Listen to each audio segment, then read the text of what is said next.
గురించినటువంటి విషయాలు ఈరోజు మనం నేర్చుకోబోతా ఉన్నాం. అంతకుముందు యెరూషలేము అనేక సార్లు వెళ్ళినప్పటికీ ఇది చిట్ట చివరి ప్రయాణం. యెరూషలేముకు యేసు ప్రభువారు ఊరేగింపుగా వచ్చిన సందర్భాన్ని మరి జనులు ఏం చేశారన్న విషయాలు మనం ఎప్పుడు నేర్చుకుంటానే ఉన్నాం. కొద్ది నిమిషాలు దీని గురించి కూడా ఈరోజు మనం ధ్యానం చేద్దాం. లూకాసు సువార్తలో 9వ అధ్యాయము 51వ వచనంలో ఒక మాట చదువుదాం. యేసు ప్రభువారు పరమునకు చేర్చుకొనబడు దినములు పరిపూర్ణమగుచున్నప్పుడు, పరిపూర్ణం అవుతా ఉన్నాయి, పరిపూర్ణం అవలేదు, పరిపూర్ణం అవుతుంది. చివరి దినాల్లోకి వచ్చేసాడు. ఆయన పరలోకానికి వెళ్ళిపోయే రోజులు ఆసన్నం అవుతా ఉన్నాయి. అందుకని దీన్ని హోలీ వీక్ అని దీనికి బైబుల్ పండితులు పేరు పెట్టారు. ఆ విధంగా చేస్తూ ఉంటారు కొన్ని డినామినేషన్ అన్నీ కూడా. యేసు ప్రభువారు ఇప్పుడు ఇక పరలోకానికి చేర్చబడే దినాలు వస్తూ ఉన్నాయి. అప్పుడు యేసు ప్రభువారు మనసులో ఒక ఆలోచన బయలుదేరింది. ఏం ఆలోచన? ఆయన యెరూషలేమునకు వెళ్ళుటకు మనసు స్థిరపరుచుకున్నాడు. దేవునికి స్తోత్రం. యెరూషలేముకి వెళ్ళటానికి మనసు స్థిరపరచుకోవటం ఎందుకు? తెలుసు కాబట్టి. ఆడికెళ్తే పట్టుకుంటారు. సరే, ఆ మాట 20వ అధ్యాయం మత్తయి సువార్తలో చూద్దాం. 17వ వచనం చదువుదాం.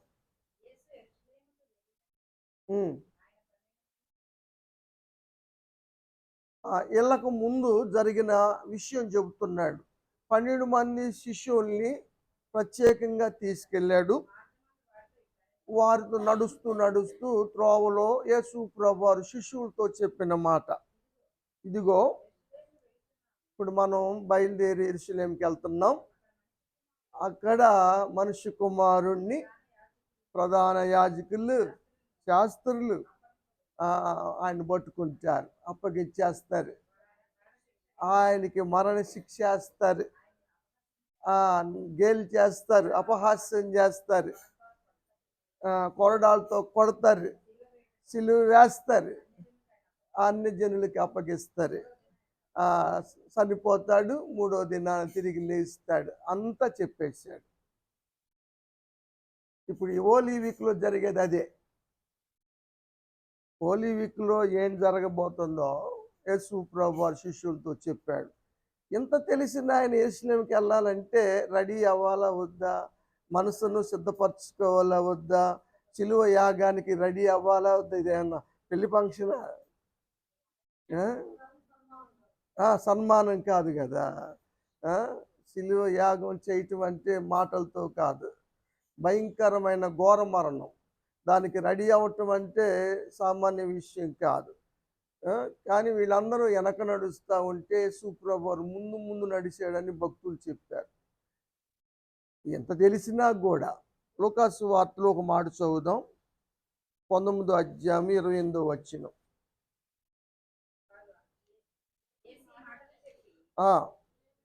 ఈ మాటలు చెప్పిన తర్వాత, ఇప్పుడు ఆ మాటలు జరిగినాయి. యేసు ప్రభు యెరూషలేముకి వెళ్తే ఏం చేస్తారో చెప్పాడు. అది చెప్పిన తర్వాత యేసు ప్రభువారు ముందుగా సాగి వస్తూ ఉన్నారు యెరూషలేముకి. అక్కడ మరణం ఉంది, సిలువ మరణం ఉంది. కొడతారు, అప్పగిస్తారు, అన్యాయము తీర్పు తీరుస్తారు, చంపుతారు, సమాధి చేస్తారు. ఇవన్నీ తెలిసినా కూడా యేసు ప్రభువారు సిద్ధపడి ఇష్టపూర్వకముగా ప్రేమ చేత ప్రాణం పెట్టడానికి వస్తున్నాడు. ఎంత ప్రేమ అండి మన మీద ఆయనకి. అగాపే అంటారు. అందుకే లోకంలో ప్రేమలు స్వార్థపూరితమైన ప్రేమలు, కానీ దేవుని ప్రేమ ఏది ఆశించనిది, స్వార్థము లేనిది దేవుని ప్రేమ అని దేవుని యొక్క వాక్యంలో మనం చూస్తూ ఉన్నాం. ఇప్పుడు యెరూషలేముకు వెళ్ళటం గురించిన విషయాలు మనం చూస్తూ ఉన్నాం. యెరూషలేము పరిస్థితి ఎలా ఉంది? కన్నీటి ప్రవక్త అని ఇర్మియా గారికి పేరు. ఇర్మియా గారికి ఏం పేరు? కన్నీటి ప్రవక్త. ఆయన కనులు ఎప్పుడు జలధారలుగా ఉండే, ఎప్పుడూ ఆయన కన్నీరు కారుస్తాడు. అంత మాత్రమే ఆయన చెప్పేది కూడా, కన్నీరు కార్చే స్త్రీలను పిలవనంపండి, రోదన చేసే స్త్రీలను పిలవనంపండి, రోదన నేర్పండి, వాళ్ళ పిల్లకి నేర్పండి అని చెబుతూ ఉంటాడు. ఆయన రాసిన రెండవది విలాప వాక్యములు. ఇర్మియా గ్రంథం కాకోకుండా విలాప వాక్యములు కూడా ఇర్మియా గారే రాశారు. మొదటి అధ్యాయము 8వ వచనం చూద్దాం. యెరూషలేము ఘోరమైన పాపములో ఉంది.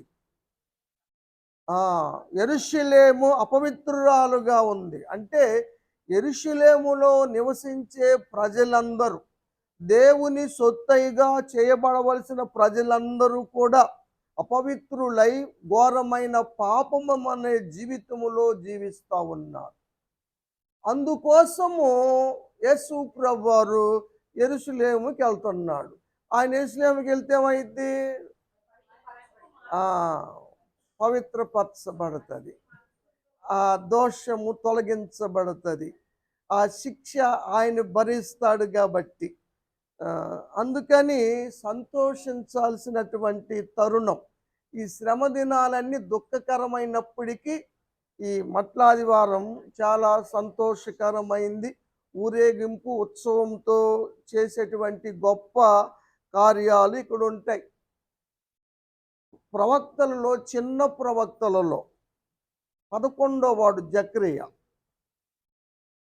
ఆయన చెప్పినటువంటి ప్రవచనాల్లో ఒకటి 13వ అధ్యాయము.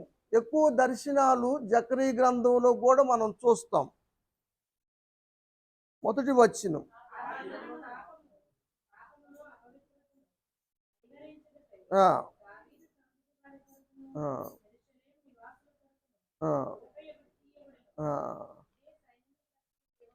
ఇక్కడ ఏమి రాయబడిందంటే, పాపాల్ని పరిహరించటానికి ఒక ఆయన వస్తాడు. ఆయన ఎవరు అనుకున్నారు? దావీదు వారసుడు. ఆయన ఇప్పుడు ఆయన రక్తపు ఊటగా మారబోతున్నాడు, జీవజలాల ఊటగా మారబోతున్నాడు యెరూషలేము ప్రజల కోసం.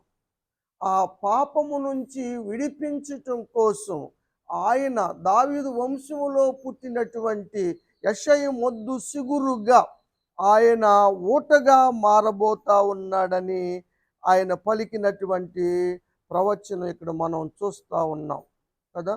అందుకని సంతోషించండి, ఆనందించండి అని 9వ అధ్యాయంలో చెప్పాడు. 9వ వచనం. సియోను నివాసులారా. సియోను పరిస్థితి ఎలా ఉంది? కీర్తనలు 9వ అధ్యాయము 11వ వచనం.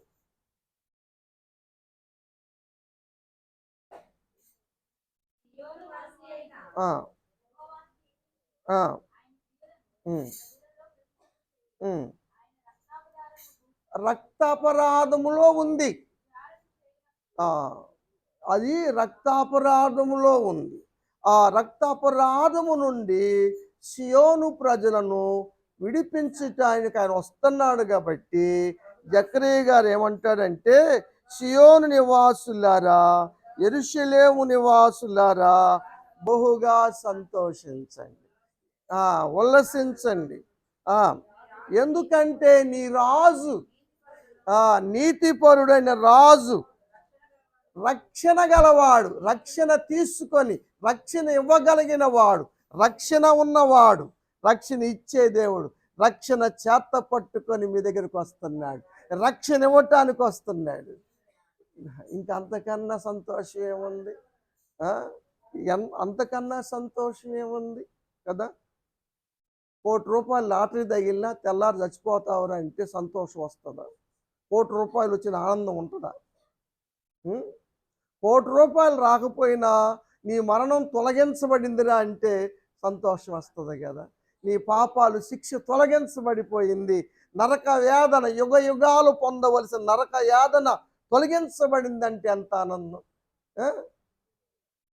కాబట్టి ఆనందించండి, బహుగా సంతోషించండి.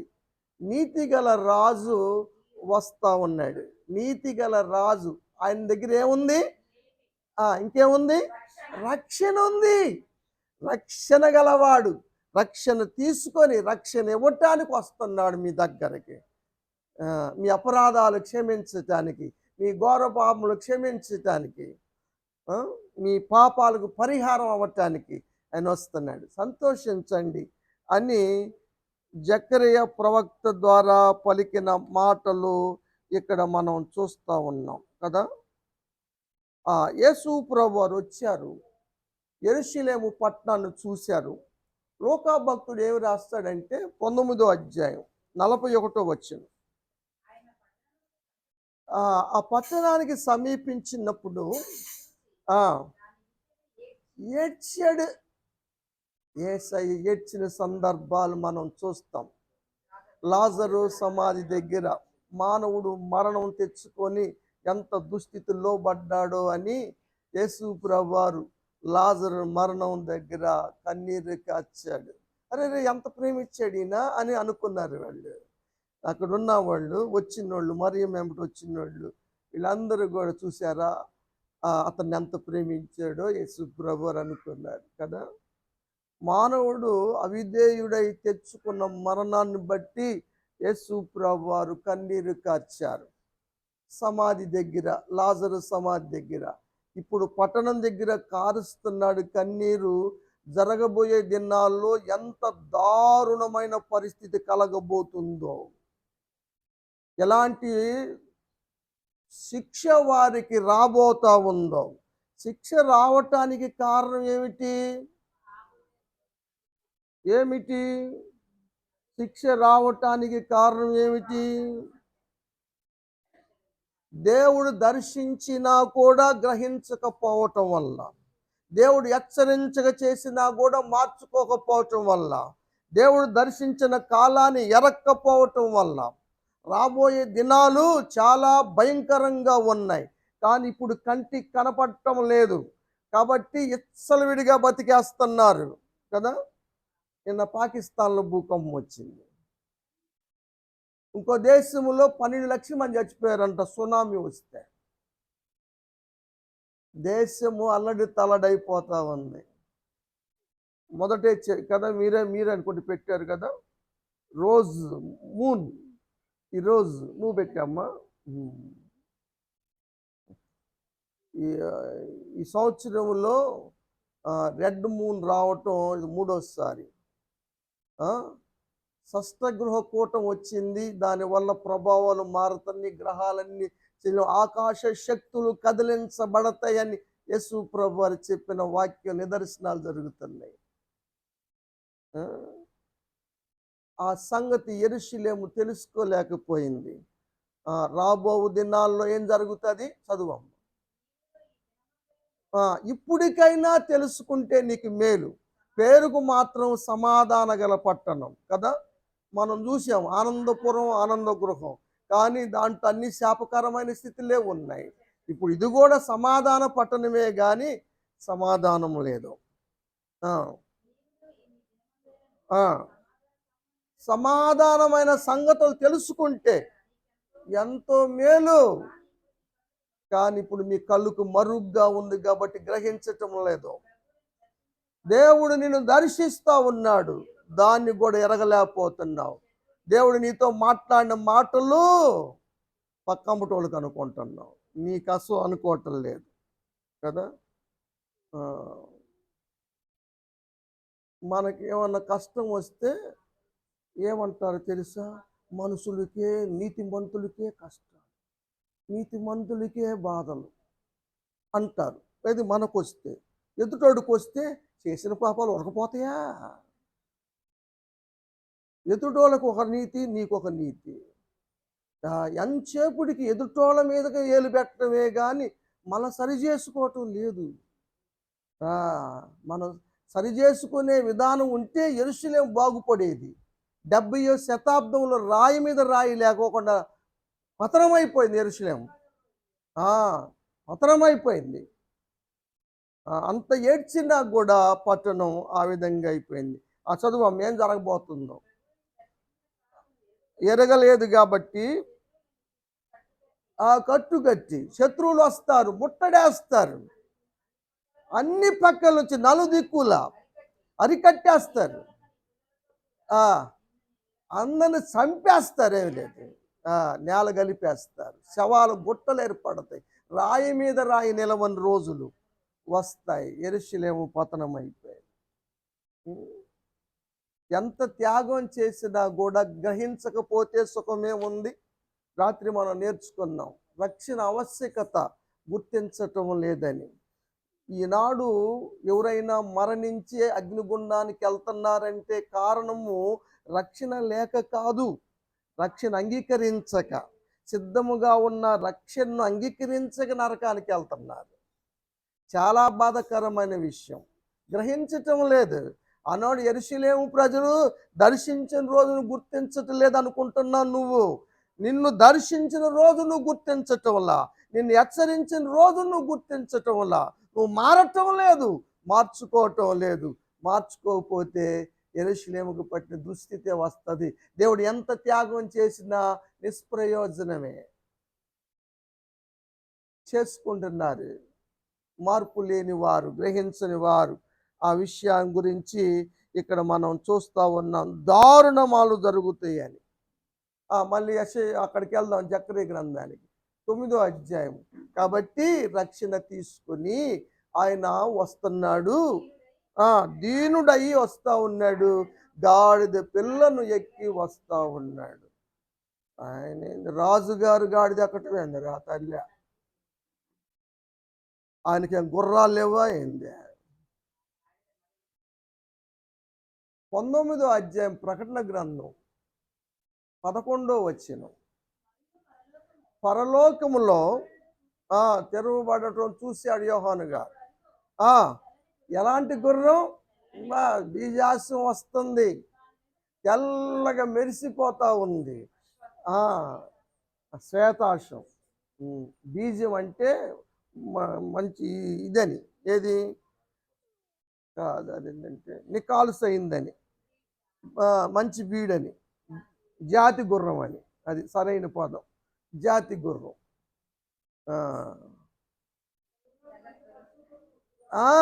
దాని మీద ఎక్కున్నాడు. ఎవరైనా సత్యవంతుడు, నమ్మకమైన వాడు, నామం గలవాడు. ఎవరైనా యేసు ప్రభువారు. ఆయన గుర్రాలు లేక కాదు, ఇప్పుడు వచ్చింది సాత్వికుడుగా వచ్చాడు, దీన మనసుతో వచ్చాడు, శిక్ష అనుభవించటానికి వచ్చాడు. కాబట్టి గాడిద మీద వస్తున్నాడు.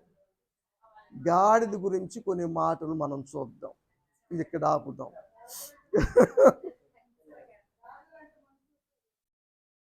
ఇస్మాయేలు అడవి గాడిద లాంటి స్వభావం గలవాడు. మానవులకి అడవి, మనం చూడు ఏదన్నా కోపం వస్తే గాడిద, అడ్డగాడిద అని తిడతాం కదా కదా. గాడిదల గురించిన విషయాలు మనం చూస్తూ ఉన్నాం. 21వ అధ్యాయం మత్తయి సువార్త. సువార్తలు 4 ఉన్నాయి. సువార్తలు ఎన్ని ఉన్నాయి? 4 సువార్తలు. 4 రాశారు కదా. మత్తయి గారు, మార్కు గారు, లూకా గారు, యోహాను గారు. ఈ 4 సువార్తికులు ఈ సన్నివేశాన్ని పోనివల 4 రాశారు. అన్ని 4 రాయలేదు, కానీ ఈ విషయం మాత్రం ప్రత్యేకంగా 4 చేత రాయబడింది.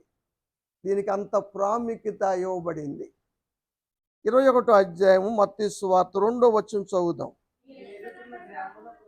ఇంకా యేసు ప్రభువారు లోనికి రావలేదు, బయటే ఉండి సమీపించినప్పుడు ఏడ్చాడు. తర్వాత శిష్యులతో చెప్తున్నాడు, ఏమని? మీరు ఆ ఎదర గ్రామంలోకి, బెతనియా గ్రామం, బెతెస్బా, బెతే అన్న గ్రామాలు అవి. చదువు. అక్కడ ఒక గాడిద కట్టబడి ఉంటుంది. గాడిద ఏమైంది?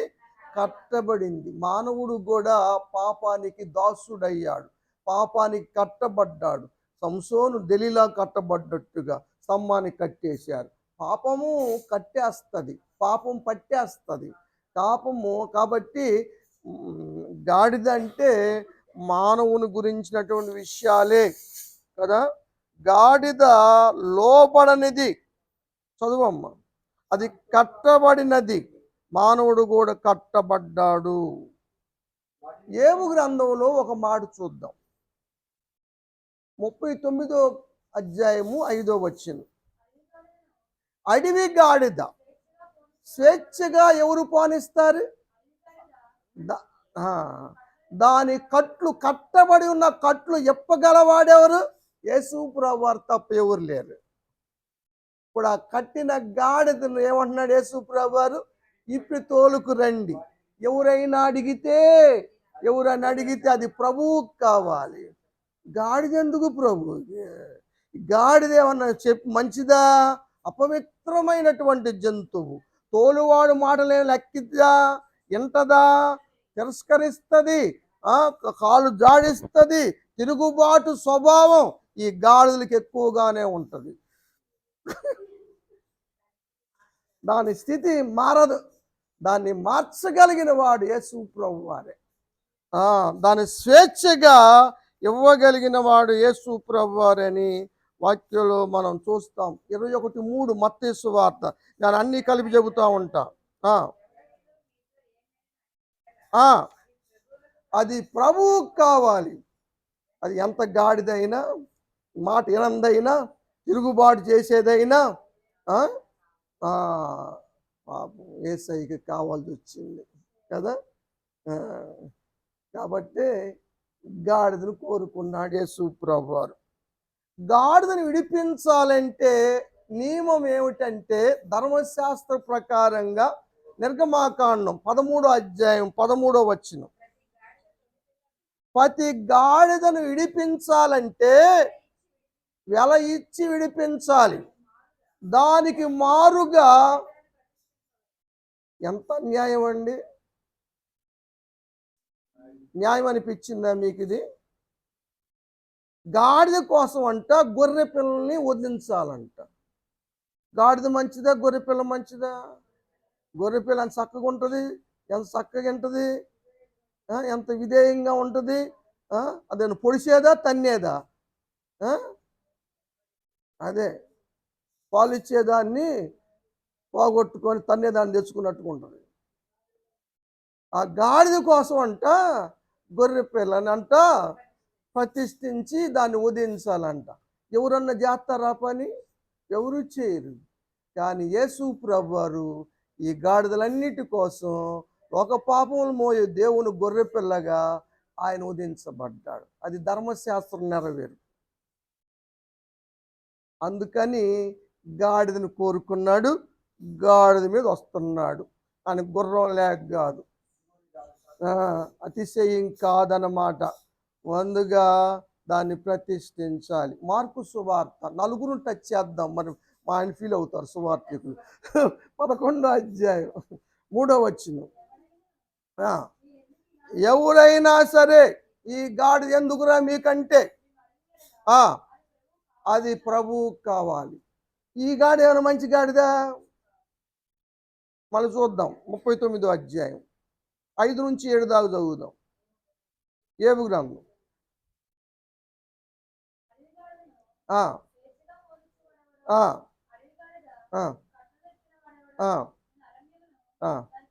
దాని ఇల్లు ఏంటి? గాడిదిల్లు. మరి గొర్రెల్లు దొడ్డి కదా. అది అరణ్యంలో ఉంటుంది, మనం తోటలో ఉంటాం. సంఘం అంటే తోట, అడవి అంటే లోకం కదా. దాని అడవి బతుకు, లోకం బతుకు, క్రమం లేని జీవితం. తోటలో క్రమం ఉంటుంది, అడవిలో క్రమం ఎక్కడ పడితే అది మొలుస్తే. తోట అలా కాదు. చదువమ్మ. దాని ఇల్లు అరణ్యం, దాని తిండి ఉప్పు పర్ర. అంటే ఉప్పు పర్ర అంటే కసివని కాదు, రుచి లేనిదని అర్థం. సప్పటిది సవీసారం లేని తిండి. దీని తిండి మంచి తిండి ఏం కాదు, గొప్ప తిండి ఏం కాదు.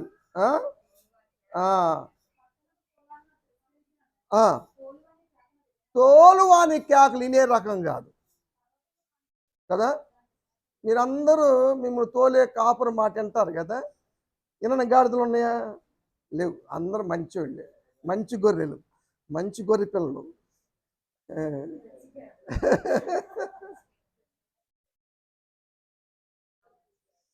సరే, మేత స్థలం లేదు. దాని స్వభావం తిరస్కారం, దాని స్వభావం లోబడని జీవితం, లొంగని జీవితం. కాపురిని అసలు లెక్క చేయదు. అయినా కూడా ఆ గాడిదనే కావాలన్నాడు యేసు ప్రభువారు. ఆ గాడిద స్వభావం కలిగిన వారినే యేసు ప్రభువారు కోరుకున్నాడు. వాళ్ళ కోసమే ప్రాణం పెట్టడానికి వచ్చాడు. ఏమ్మా, ఇప్పుడు గాడిదని తీసుకొచ్చారు ఎక్కడికి? 21వ అధ్యాయం మత్తయి సువార్త 7వ వచనం. ఆ, ఆ, దాని మీద ఇప్పుడు కొత్త బట్టలు వేస్తున్నారు. అంతకుముందు మైలు బట్టలు, మురికి బట్టలు, సాకిరేవుకు తీసుకెళ్తానికి దాని మీద మూటలు మూటలు వేసేవాళ్ళు. అది మురికివి భారాలు మోసేది. మనం పాప భారం మోస్తున్నట్టుగా గాడిద మురికి బట్టలు మోస్తుంది. కానీ ఇప్పుడు దాని బతుకు మారింది. ఎందుకు మారింది? ఎందుకు మారింది? ఏసాయి దగ్గరికి వస్తే మారుతుంది. ఏ గాడిదైనా మారిద్ది. మారని గాడిదైనా ఉందా? ఏ గాడిదైనా మారాల్సిందే ఏసాయి దగ్గరికి వస్తే. ఎంత తిరస్కారం గల గాడిదైనా సరే మోకాలు తండేయాల్సింది. Very good. ఇప్పుడు గాడిద జీవితం మారిపోయింది. ఇప్పుడు దానికి ఇప్పుడు ఏం చేస్తుంది? దాని మీద పరిశుద్ధుడైన యేసు ప్రభువారు కూర్చున్నాడు. యేసయ్యను మోస్తుంది గాడిద కదా. ఇప్పుడు యేసయ్య ఇప్పుడు ఇక్కడ కూర్చున్న గాడిద కూడా ఈ కుర్చీలో యేసయ్యను మోస్తుంది. యేసయ్య సువార్తను ప్రకటిస్తుంది. ఒకప్పుడు ఇది కూడా గాడిదే, పెద్ద గాడిదే, చిన్న గాడిదేం కాదు. ఇప్పుడు మీకు బాగా కనబడుతున్నాను కానీ దేవుని నమ్ముకోక ముందు గాడిద స్వభావాలు చాలా ఉన్నాయి. కానీ దేవుని కృపను బట్టి యేసయ్య దగ్గరికి వచ్చినాక ఈ గాడిద మార్చబడింది. దీనికి ఇప్పుడు ఎంత గౌరవం వచ్చింది. అందరూ బట్టలు పరుస్తున్నారు కదా. కార్పొరేట్ పెద్ద ఆఫీసర్ వస్తే కార్పొరేట్ వేసి నడిపించినట్టుగా గాడిదకి బట్టలు వేసి పరుసి నడిపిస్తున్నారు. గాడిద పరుగు ఎట్ట మారిపోయిందండి. నిజంగా యేసయ్య దగ్గరికి వస్తే బతుకులు మారుతీరా, మార్చేస్తాడైనా కదా. దానికి ఇలువ పెరిగిందంటారా? పెరగలేదా? ఇప్పుడు గౌరవం పెరిగిందా, పెరగలేదా? అది కాబట్టి ఇప్పుడు ఆ గాడిద ఇప్పుడు అయ్యగారు అయింది కదా. ఇప్పుడు అయ్యగారు అనాల్సింది ఎవరైనా సరే, అందరూ చెప్పాల్సిందే. ఏదున్నా సరే ముందు మనం మేనేజర్ గారు అన్నారు చూసి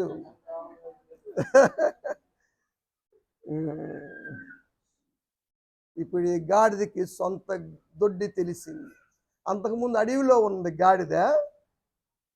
యెషయా రాస్తాడు 1వ అధ్యాయం 3వ వచనం. గాడిదకి ఇప్పుడు ఏం తెలిసిందంటే దొడ్డి తెలిసింది. ఎందుకంటే మార్చబడింది. ఇంతకుముందు దొడ్డి లేదు దానికి. అది అరణ్యంలో తిరిగేది, అంటే లోకంలో తిరిగేది. లోకంలో తిరిగిన గాడిదలన్నీ ఇప్పుడు దొడ్లోకి వచ్చేసింది. Very good. దేవుని స్తోత్రం. దేవుని స్తోత్రం. మనం ఇందులో ఫీల్ అవ్వాల్సిన అవసరం లేదు. పద్దాక రాదు ఇది. ఈ గాడిద సందర్భం వచ్చింది కాబట్టి మనం చెప్పుకుంటున్నాం. సంఘం అనేది దొడ్డి, అంతేగా 2 ఏళ్ళ దొడ్డి కాదు. Very good, very good. మార్చబడింది. యోబు గ్రంథంలో ఒక మాట ఉంటుంది, 11వ అధ్యాయంలో 12వ వచనం. అడవి గాడిద పిల్ల నరుడై పుట్టిన నాటికి గాని బుద్ధిహీనుడు వివేకి కాలేడు కదా. అడవి గాడిదంట మనిషిగా పుట్టాలంట, అప్పుడు కానీ బుద్ధి రాదంట. మానవ స్వభావం రావాలి కదా. ఇప్పుడు మనందరికీ మానవ స్వభావం వచ్చింది. ఇప్పుడు మనం మనుషులం అయిపోయాం కదా. యోబు గ్రంథము నిజంగా జ్ఞాన గ్రంథాల్లో శ్రేష్టమైన గ్రంథం. సామెతలే కాదు, యోబు గ్రంథంలో కూడా సామెతల్లో బుద్ధి యవనస్తులకి, బుద్ధి లేని వాళ్ళకే జ్ఞానం, కానీ అసలు జ్ఞానం అంతా రాయబడింది యోబు గ్రంథంలోనే. ఏబు గ్రంథం చదవండిరా. కొంతమందికి ఏబు గ్రంథం చదివితే శోధనలు వస్తాయేమో, ఏబుకి వచ్చినట్టు మాకు వస్తాయేమో అని ఏబు గ్రంథాన్ని చదవని చాలా మంది ఉన్నారు నాకు తెలుసు. బైబిల్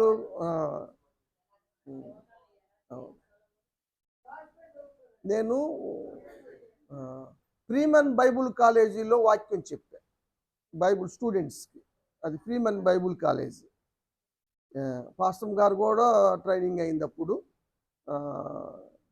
విజయవాడలోనే ఆటో నగర్ దగ్గర లోనకి వెళ్తే ఉంటుంది ఫ్రీమన్ బైబుల్ కాలేజ్.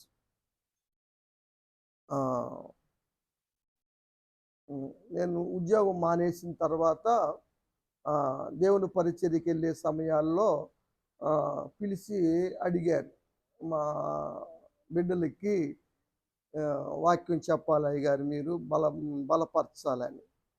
అని నాకు ట్రైనింగ్ లేదండి, నేను ట్రైనింగ్ అవ్వలేదంటే, మీకు ట్రైనింగ్ ఎందుకు అయ్యగారు, బైబిల్ మొత్తం చెబుతారు, చెప్పండి అన్నారు.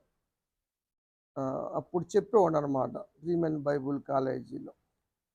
దేవుడు చాలా విధానంలో ఇచ్చాడు. ఇప్పుడు గాడిద పరిస్థితి మారింది. దేవునికి స్తోత్రం. అయిపోయింది. యెరూషలేముకు రావటం అయిపోయింది, గాడిద పిల్లలు కోరటం అయిపోయింది, గాడిద మీద ఎక్కి రావటం కూడా అయిపోయింది. యోహాను సువార్త 12వ అధ్యాయం 12వ వచనం.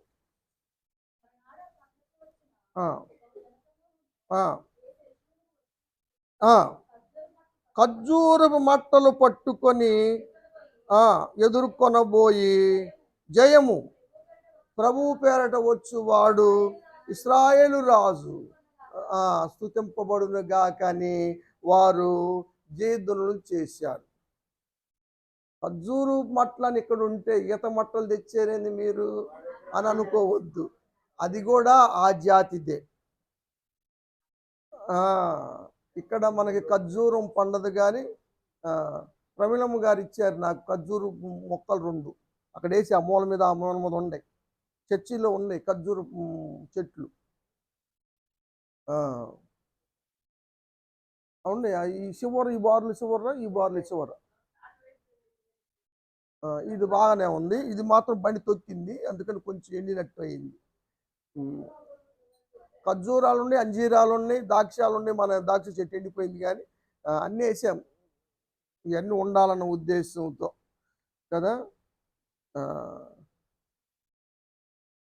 ఏమ్మా, ఇవి దేనికి సాదృశ్యం అంటే నీతిమంతుడికి సాదృశ్యం. ఇందాక 92వ కీర్తన చెప్పినా ఎవరు, ఎందుకు ఎన్నుకున్నా, ఏసే తొంగు చూసాడానా వాళ్ళు చెబుతారు. నువ్వు 92వ కీర్తన చదవం. నీతిమంతులు ఖర్జూరపు వృక్షం వలె మువ్వవేయుదురు. ఖర్జూరపు మట్టలు. ఇప్పుడు ఎందుకు భూమి మీద చేసే ప్రతిది కూడా దేనికి మనకి ట్రైనింగ్. ఇది ట్రైనింగ్ పీరియడ్. భూలోకంలో ఉన్న వాళ్ళందరూ ఎక్కడున్నట్టు, ట్రైనింగ్లో ఉన్నట్లు. సంపూర్తి శుద్ధి పొందినట్టు కాదు, ట్రైనింగ్ అయిపోయినట్టు కాదు, ఇక్కడ ట్రైనింగ్. ఈ ట్రైనింగ్లో ఖర్జూరు మట్టలో కూడా ఒకటి ఉంది. ప్రకటన గ్రంథం 7వ అధ్యాయం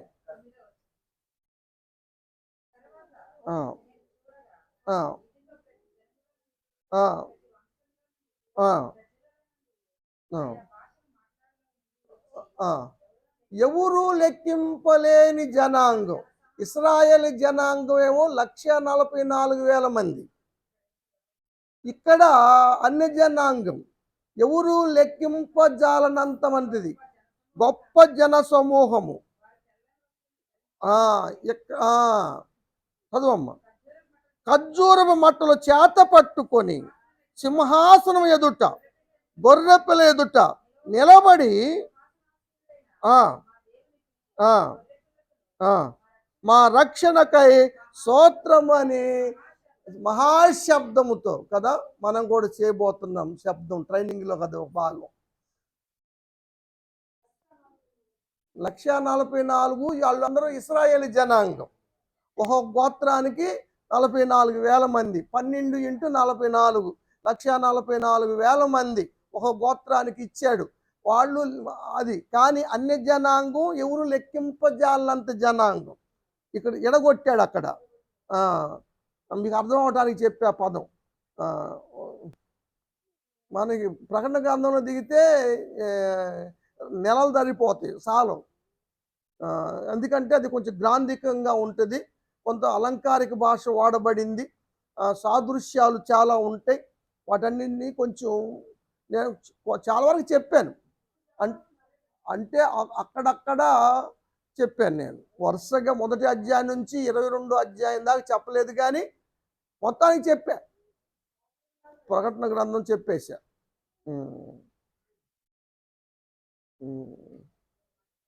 ఏమ్మా, కాబట్టి ఆ రక్షణ బట్టి స్తోత్రం.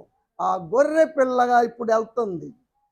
గాడిద మీద ఉన్న గొర్రె పిల్ల కోసం వారు జై జైలు పలుకుతున్నారు. వాళ్ళు రక్షణ కోసం సిద్ధపరుస్తున్నాడు కాబట్టి వాళ్ళు జై జయదులు పలికినట్టుగా ఇక్కడ మనం చూస్తూ ఉన్నాం. మత్తయి సువార్త 21 అధ్యాయం 9వ వచనం.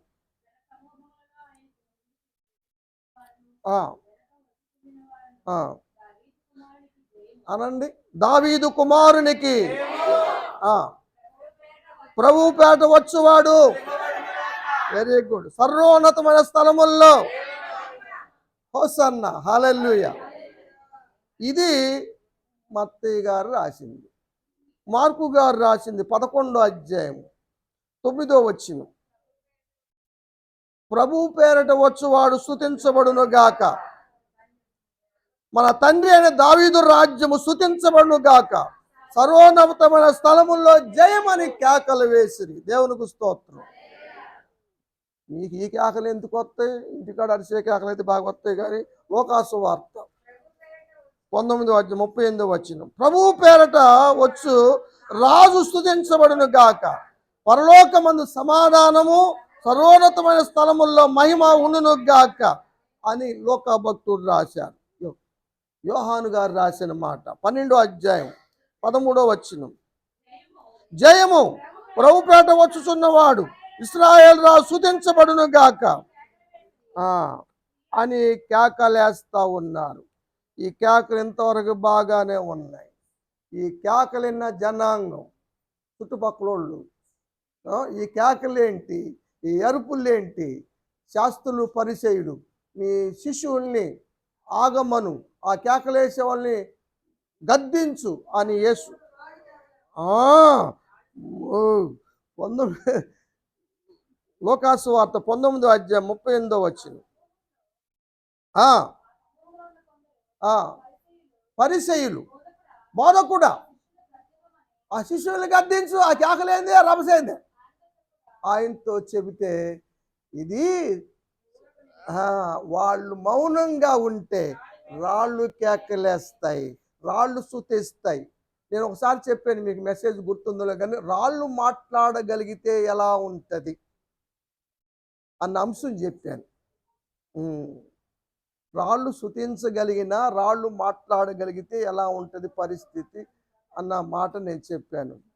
దేవుడు గాడి చేత ప్రవక్తకు బుద్ధి చెప్పిస్తే, గాడిద మాట్లాడిస్తే దేవుడు ఏమ్మా ఊరుకుండవద్దు అన్నాడు. అందుకనే కేకలు వేయాలి. ఇది జరిగిన తర్వాత యేసు ప్రభువారు చేసిన పని ఏమిటంటే దేవాలయంలోకి రావటం. మనం ఈరోజు 2000 సంవత్సరాల పూర్వమే యేసు ప్రభువారు జీవించిన సమయంలో మట్లాదివారం నాడు జరిగినటువంటి సన్నివేశాలు బైబిల్లో ఉన్న వాటిని మనం చూస్తున్నాం, ధ్యానం చేస్తున్నాం, అర్థం చేసుకుంటా ఉన్నాం. అది మీకు వివరంగా ఒక్కొక్కటి నేను చెబుతా ఉన్నా. ఇప్పుడేం జరిగింది? మందిరంలోకి వచ్చాడు యేసు ప్రభువారు. చదువమ్మ. సరే 21వ అధ్యాయం చదువు. మత్తయి సువార్త 12.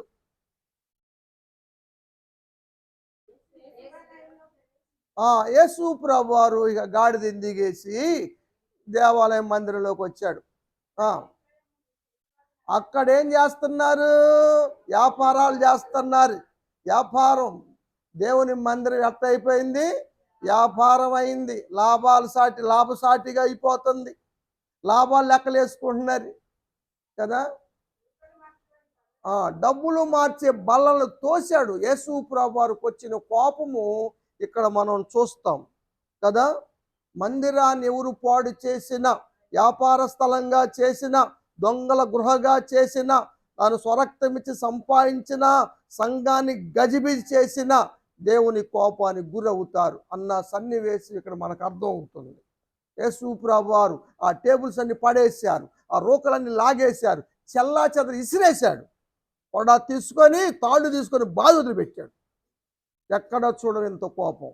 కాబట్టి దేవుని మందిర విషయంలో బాధ్యతగా ఉండండి, బాధ్యత కలిగి ఉండండి. ఇది పెత్తనాలు చేసేది కాదు, లాభ నష్టాలు ఎంచుకునేది కాదు, వ్యాపార కేంద్రం కాదు. ఇది నా మందిరం, ఇది నా ప్రార్థనా మందిరం. ఇక్కడ ప్రార్థన చేసుకునే స్థలమే కానీ గొడవలు పడే స్థలం కాదు, అరుసుకునే స్థలం కాదు. ఇది దేవుని నివాస స్థలం. గుర్తుపెట్టుకోండి, దేవుని కోపానికి గురి కాకండి. అక్కడ కోపడ్డాడు యేసు ప్రభు వారు. చదువు.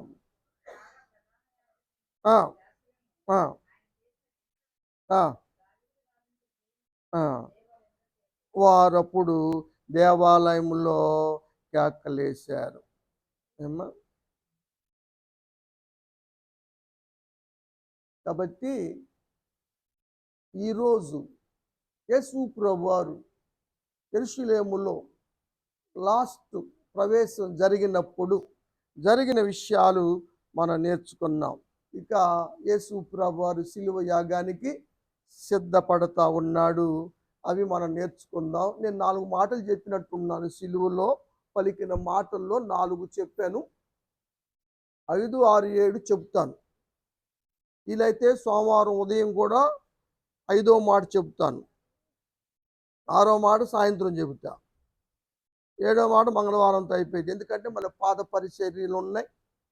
ఏమో గుడ్ ఫ్రైడే ఉంది కాబట్టి ఆ రోజు మీరు చెబుతారు. కాబట్టి మీకు ఒక అవుట్లైన్స్ కొత్తగా, ఎందుకంటే ఇప్పుడు యవనస్తులకి ఇచ్చాం, కొత్తగా చెప్పబోతున్నారు కాబట్టి వాళ్ళకి ఒక అవగాహన కొరకు నేను చెప్తాను. దేవుడు ఈ మాటలు ఆశ్రయించి దీవించును గాక.